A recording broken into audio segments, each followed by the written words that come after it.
ازيكم يا حلوين، واهلا وسهلا بيكم في فيديو جديد على قناتي. النهارده الفيديو مختلف تماما. اولا كل سنه وانتم طيبين بمناسبه سنه 2025. معرفش الايام بتجري كده ليه. المهم في فيديو النهارده هنعمل تخطيط لسنه 2025. هنخطط لاهداف السنه، عايزين نحقق في السنه دي ايه، وازاي برضو نستفاد من الاخطاء اللي عملناها السنه اللي فاتت ونتجنبها في السنه دي. وهنعمل حاجات كتير قوي، وهنعمل ملخص للسنه دي. فكملوا الفيديو للاخر علشان هتستفادوا جدا. طيب اول حاجه هتعملوها انكم هتجيبوا الدفتر بتاعكم الجميل. بصوا، هو اي دفتر عادي، مش لازم يعني تشتروا دفتر جديد واي كلام فاضي، لا، اي دفتر عندكم يكون شكله حلو كده جيبوه علشان تخططوا فيه اهداف السنه.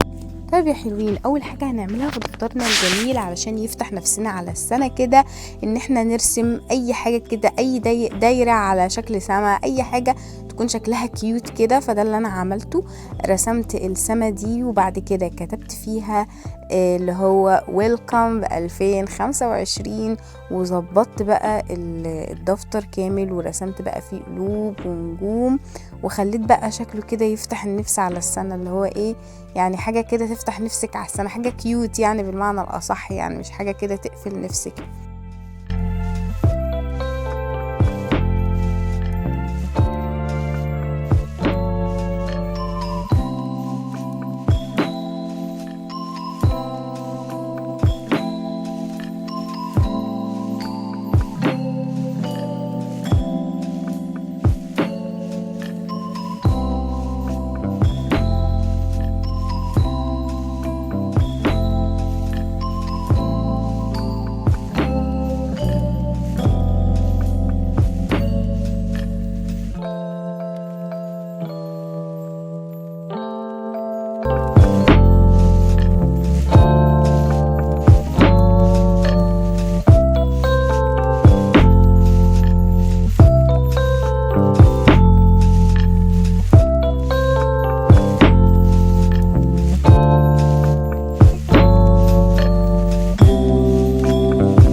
وبعد بقى ما كتبت اهدافي وطموحاتي للسنة دي، بدأت بقى الون كل حاجة عملتها باللون اللي هو الاخضر الجميل ده. اللون ده بيفتح النفس جدا، فبدأت بقى الون واظبط بقى الدفتر بتاعي.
شرح الدفتر اول حاجة اللي هو البيرسونال اللي هو الحاجات الشخصية، وبعد كده الهوبيز اللي هي العادات، والاستادي اللي هي المذاكرة. يعني بتقسموا الدفتر بتاعكم على حسب اهدافكم والحاجات اللي انتوا عايزين تذاكروها والاهداف وكل الحاجات الجميلة دي.